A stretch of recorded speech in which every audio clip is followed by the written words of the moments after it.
Hello friends, welcome my YouTube channel में आपका स्वागत है। फिर से हम एक नई वीडियो के साथ आ चुके हैं, अपडेट वीडियो के साथ आ चुके हैं। आज की जो वीडियो होगी बहुत ही इंटरेस्टिंग और शानदार अपडेट के बारे में जो जानकारी है वो आप सभी के साथियों को मैं यहाँ पर देने वाला हूँ।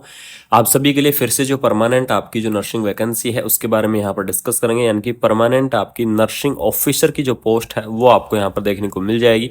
ठीक है, तो यहाँ पर कंप्लीटली जो जानकारी है वो आप सभी को प्रोवाइड करवाने वाला हूँ। पहले भी मैंने अपडेट आपको दी थी इस वैकेंसी से रिलेटेड, लेकिन इसकी जो कुछ टाइम बचा हुआ था उसके बारे में आपको फिर से अवगत करा दूंगी, रिमाइंड करवा दूंगी। जो कैंडिडेट एप्लीकेशन फॉर्म को अप्लाई नहीं कर पाए हैं वो कैंडिडेट वैकेंसी को अप्लाई कर दें, क्योंकि जीएमसी की तरफ से जो वैकेंसी है वो आपकी दी गई है, यानी कि गवर्नमेंट मेडिकल कॉलेज की आपकी जो वैकेंसी है वो आपकी यहाँ पर रहने वाली है। ठीक है, तो वैकेंसीज के बारे में कंप्लीटली जो इन्फॉर्मेशन है वो आप सभी को प्रोवाइड करवाने वाला हूं, तो वीडियो के लास्ट तक आप बने रहें। साथ ही साथ जो मेरे प्यारे साथी नए हैं वो चैनल को सब्सक्राइब करके बेल आइकन को ऑन कर लें।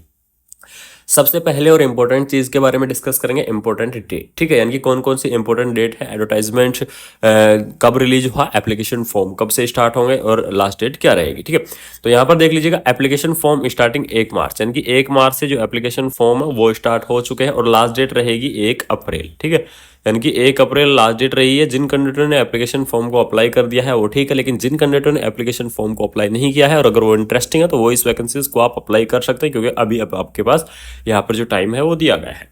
एप्लीकेशन फीस के बारे में अगर मैं डिस्कस करूं तो जनरल, ईडब्ल्यूएस और ओबीसी कैटेगरी है उसके लिए आपको 1600 रुपये एप्लीकेशन फीस यहाँ पर पे करनी पड़ेगी। एससी एसटी के लिए आपको 800 रुपये एप्लीकेशन फीस पे करनी पड़ेगी और जो बीडब्ल्यूडी कैटेगरी है उसके लिए आपको 100 रुपये यहाँ पर जो एप्लीकेशन फीस है वो आपकी पे करनी पड़ेगी। ठीक है, यानी कि ये होगी आपकी जो एप्लीकेशन फीस है वो आपको यहाँ पर दी गई है। बात करें वैकेंसी पोजीशंस के बारे में डिटेल में बात करेंगे, कैटेगरी वाइज भी यहाँ पर डिवाइडेशन किया गया है पोस्ट को, कि कौन कौन सी कैटेगरी के अंदर कौन सी कितनी पोस्ट है। ठीक है, तो यहाँ पर देख लीजिए, नेम ऑफ द पोस्ट दिया गया है, पे स्केल आपको दिया गया है, टोटल पोस्ट दी गई है और अलग अलग कैटेगरी वाइज पोस्ट आपको अवेलेबल कराई गई है। एनिमल अटेंडेंट की पोस्ट है, असिस्टेंट ड्राफ्टमैन की पोस्ट है, data entry operator, draftman construction, काफी अलग अलग पोस्ट आप दी गई है।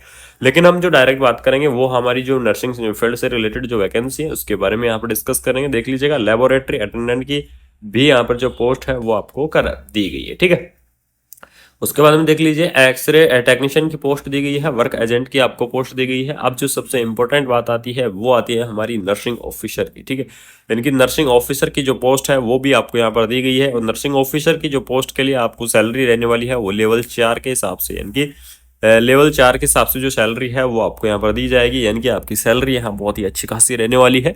ठीक है, और परमानेंट आपकी भर्ती रहेगी, कोई भी कॉन्ट्रेक्चुअल भर्ती नहीं रहने वाली है, तो ये आपके लिए बड़ी अपॉर्चुनिटी यहाँ पर देखने को मिल जाएगी। कैटेगरी वाइज आपको यहाँ पर डिवाइडेशन किया गया है। जिन कैंडिडेटों को देख लीजिएगा, यहाँ पर आपको 19 नंबर पर आपको नर्सिंग ऑफिसर की जो पोस्ट है वो आपको यहाँ पर दी गई। उसके बाद में देख लेते हैं, यहाँ पर कुछ जनरल इंस्ट्रक्शंस हैं वो भी आपको प्रोवाइड किए गए हैं, तो उसके बारे में भी यहाँ पर हम डिस्कस है वो कर लेते हैं कि क्या क्या जनरल इंस्ट्रक्शंस दिए गए हैं।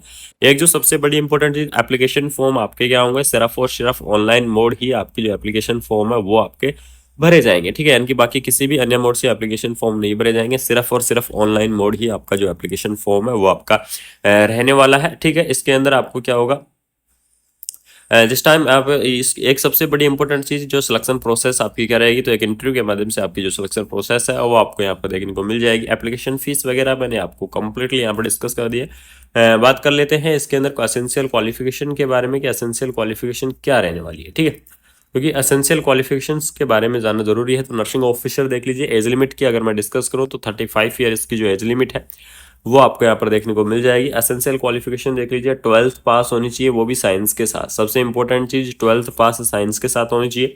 उसके बाद जो बीएससी नर्सिंग डिग्री है वो हो तो भी कैंडिडेट अप्लाई कर सकता है। जीएनएम कैंडिडेट भी क्या कर पाएंगे, इस वैकेंसीज को अप्लाई कर पाएंगे। ठीक है, यानी कि BSc nursing candidate, GNM candidate, post BSc nursing candidate, ये सभी कैंडिडेट क्या कर सकते हैं, इस वैकेंसीज को आप अप्लाई कर सकते हैं। यहाँ पर 2 ईयर का एक्सपीरियंस मांगा है वो आप लगा सकते हैं। ठीक है, उसके बाद में यहाँ पर देख लीजिएगा, और भी जो इंपॉर्टेंट चीज़ें हैं वो मैंने आपको कंप्लीटली फिलअप कर दी हैं। आपका इंटरव्यू भी होगा, आपका टेस्ट भी होगा, सारी चीज़ें यहाँ पर करवाई जाएंगी। क्योंकि यूनिवर्सिटी की वैकेंसी है, परमानेंट वैकेंसी है, तो ये चीज़ें तो होनी ही है। ठीक है, अगर फिर भी अगर किसी कैंडिडेट को कोई डाउट है, अगर उनको कुछ पूछना है तो कमेंट बॉक्स में कमेंट करके जाएँ। साथ ही साथ अपने फ्रेंड सर्कल के अंदर शेयर कर दें, टेलीग्राम चैनल, व्हाट्सएप ग्रुप सभी से जुड़ जाएं, जिससे आपको रेगुलरली अपडेट नर्सिंग फील्ड से रिलेटेड ऑल ओवर इंडिया की आपको अपडेट इस चैनल के माध्यम से मिलती रहेंगी।